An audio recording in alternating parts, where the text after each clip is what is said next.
¿Alguna vez te has sentido derrotado, como si el diablo estuviera ganando? ¿Sabías que hay una manera de vencer a Satanás? La respuesta está en la Biblia.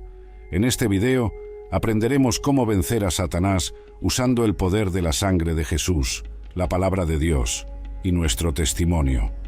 La Biblia deja claro que los cristianos tienen enemigos. ¿Quiénes son ellos? El reino de Satanás, los principados y potestades en los lugares celestiales. La lucha que enfrentamos no es contra personas, sino contra fuerzas demoníacas, ejércitos de ángeles caídos y espíritus malignos con gran poder. Aunque no podamos verlos, estamos constantemente rodeados por estos seres perversos. Aunque no pueden habitar en un verdadero creyente, pueden oprimirlo y acosarlo.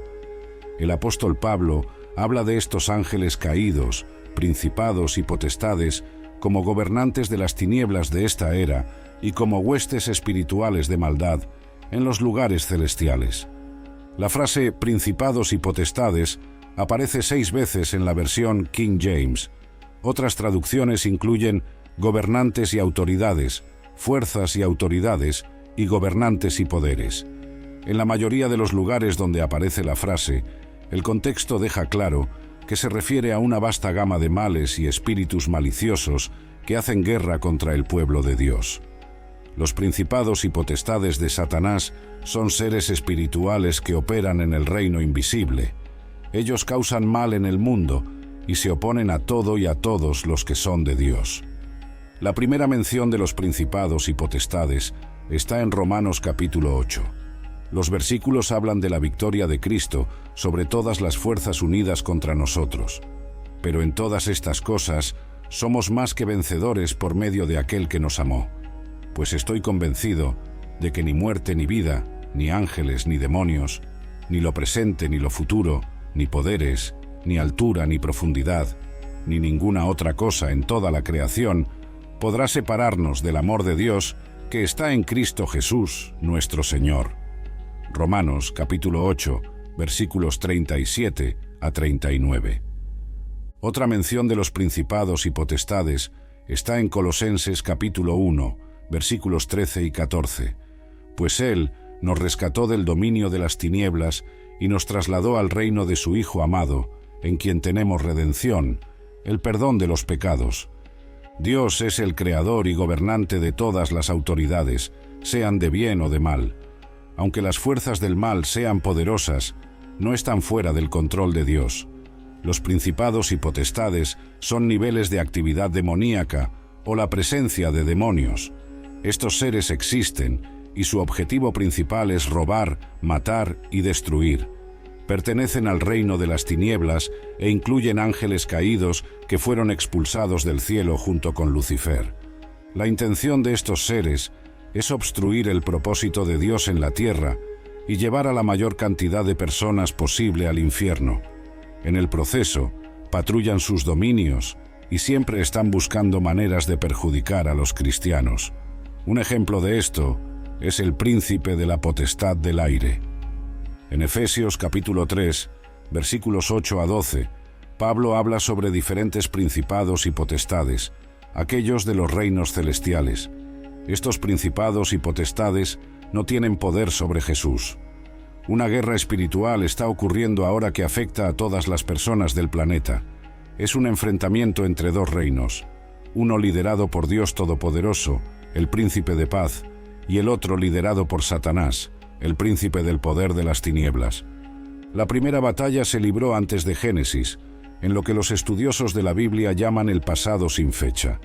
Solo había un reino bajo el mando de la Trinidad Divina, Dios Padre, Dios Hijo y Dios Espíritu Santo.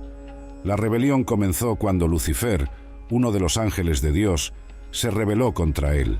Estaba insatisfecho con su lugar en el reino de Dios y quería ser igual a Dios. Lucifer fue expulsado del cielo junto con sus seguidores, que se convirtieron en demonios. La batalla espiritual entre el reino de Dios y el reino de Satanás continuará hasta que Jesucristo regrese para establecer su reino eterno. Sabemos que Satanás fue expulsado del cielo debido a su orgullo rebelde.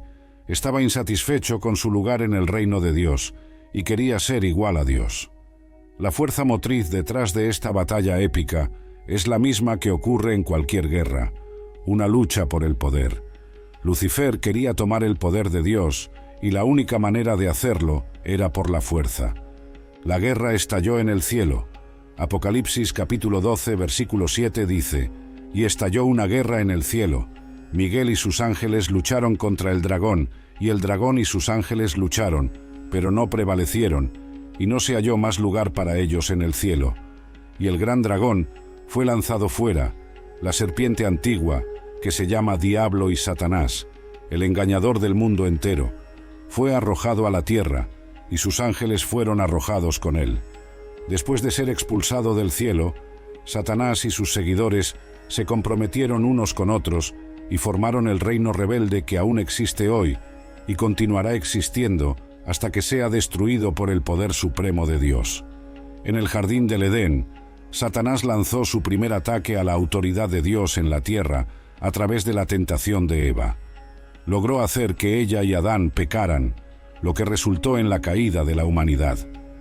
La batalla continuó después de la caída, pero la cruz de Cristo sería el campo de batalla final, donde el destino de Satanás y su reino de ángeles caídos sería sellado para toda la eternidad.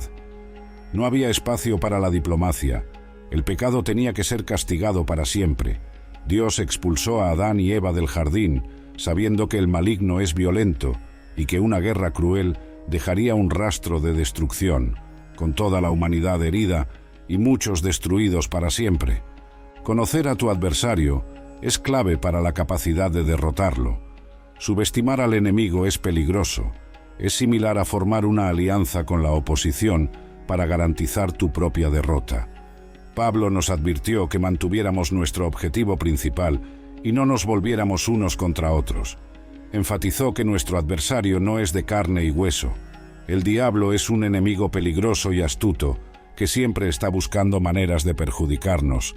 Es como un león rugiente buscando devorar a su presa. Sus demonios están bajo sus órdenes para buscar y destruir a aquellos que se niegan a someterse a él, así como para atrapar a aquellos que lo hacen. Cuando los creyentes son liberados del dominio del diablo, son transformados por el poder del Espíritu Santo. Esta transformación es sobrenatural y Satanás no puede imitarla. El libro de Apocalipsis presenta un clímax profético para la guerra entre el reino de Dios y el reino de las tinieblas. En Apocalipsis capítulo 12, versículo 9, dice: «Y el gran dragón fue lanzado fuera, la serpiente antigua, que se llama Diablo y Satanás, el engañador del mundo entero. Fue arrojado a la tierra, y sus ángeles fueron arrojados con él». Este versículo nos da la descripción más completa de Satanás en un solo versículo. La palabra diablo significa calumniador o falso acusador. Satanás significa enemigo u opositor. Satanás es el calumniador que se opone a Dios, al pueblo de Dios y al propósito de Dios, mientras engaña al mundo entero. Hay un secreto poderoso en las Escrituras que nos ayuda a vencer a Satanás. En Apocalipsis capítulo 12, versículo 11, dice: «Ellos lo vencieron por medio de la sangre del Cordero y por la palabra del testimonio de ellos, y no amaron sus vidas hasta la muerte». Este versículo nos dice que podemos vencer a Satanás por la sangre de Jesús y por nuestra obediencia a él. Cuando nos arrepentimos de nuestros pecados y confiamos en Jesús, somos perdonados y recibimos el poder del Espíritu Santo para vivir una vida santa. Al vivir para Jesús, podemos resistir las tentaciones de Satanás y compartir el Evangelio con otros. Podemos vencer a Satanás cuando testificamos personalmente de lo que dice la palabra de Dios sobre la sangre de Jesús y lo que hace por nosotros. Nuestro testimonio lo hace personal y aplica la verdad universal de las Escrituras a nuestras vidas. La sangre de Cristo es poderosa y tiene varios beneficios para los creyentes. El sacrificio de Jesús nos redime del pecado y nos perdona. Limpieza. La sangre de Jesús nos limpia de toda impureza y pecado. Justificación. La sangre de Jesús nos justifica, haciéndonos justos ante Dios.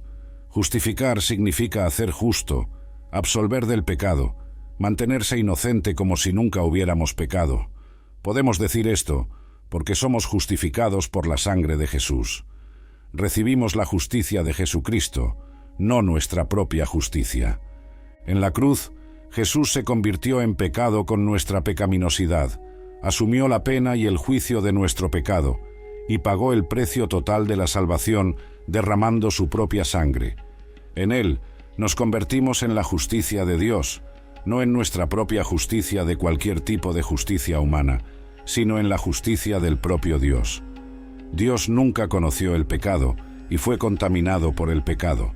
Esta es la justicia que recibimos a través de la fe en la sangre de Jesús. A través de la sangre de Jesús somos justificados, hechos justos con la justicia de Dios. Nos convertimos en como si nunca hubiéramos pecado.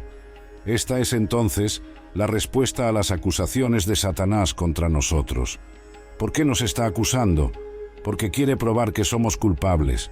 Por lo tanto, el testimonio principal que supera las acusaciones de Satanás es: a través de la sangre de Jesús, estoy justificado como si nunca hubiera pecado. Por esta razón, podemos estar ante Dios sin vergüenza ni miedo, y podemos responder a Satanás con total valentía. Podemos decirle: Satanás, es en vano que me acuses, porque no voy contra ti por mi propia justicia. Te enfrento en la justicia de Dios, que es pura, sin pecado y sin mancha. Otra provisión preciosa hecha para nosotros por la sangre de Jesús es algo que muchos cristianos no conocen. Hebreos capítulo 12, versículos 22 a 24 dice: Pero os habéis acercado al monte Sión y a la ciudad del Dios vivo, la Jerusalén celestial, y a miríadas de ángeles, a la asamblea general e iglesia de los primogénitos que están inscritos en los cielos, y a Dios, el juez de todos, y a los espíritus de los justos hechos perfectos, y a Jesús, el mediador de un nuevo pacto, y a la sangre rociada que habla mejor que la de Abel. En los montes celestiales de Sión, la sangre de Jesús fue rociada a nuestro favor en el Santo de los Santos ante la presencia de Dios. Él entró allí como nuestro precursor, habiendo obtenido la redención eterna a través de su sacrificio, y roció la evidencia de esa redención en la propia presencia de Dios Todopoderoso, el Padre. Esto significa que cuando Satanás nos acusa, en realidad está acusando a Dios. Está acusando a Dios de ser injusto por perdonar nuestros pecados y justificarnos. Sin embargo, la sangre de Jesús, que fue rociada en el Santo de los Santos, es la prueba de que Dios es justo y misericordioso. La sangre de Jesús es nuestra victoria final sobre Satanás. Nos justifica ante Dios y nos hace aptos para la vida eterna. Nuestras armas espirituales, concedidas por Dios, son divinamente eficaces. A medida que usamos estas armas que Dios nos ha dado con fe y dependencia, el poder de Dios mismo está disponible para nosotros. No debemos simplemente quedarnos a la defensiva en la batalla con el enemigo y preguntarnos dónde atacará Satanás a continuación. Debemos avanzar en el ataque contra sus fortalezas y destruirlas con nuestras armas espirituales. No debemos permanecer pasivos. Vencemos a Satanás cuando testificamos personalmente lo que la palabra de Dios dice sobre la sangre de Jesús y lo que hace por nosotros. Cuando combinamos estas tres armas, la sangre de Jesús, la palabra de Dios y nuestro testimonio, las hacemos eficaces. Puedes vencer a Satanás. Tienes el poder de la sangre de Jesús, la palabra de Dios y tu testimonio. Confía en Dios y usa estas armas para derrotar al enemigo. Puedes vivir una vida victoriosa sobre Satanás. Comparte este video con un amigo que necesita escuchar estas palabras. Gracias por ver y hasta la próxima.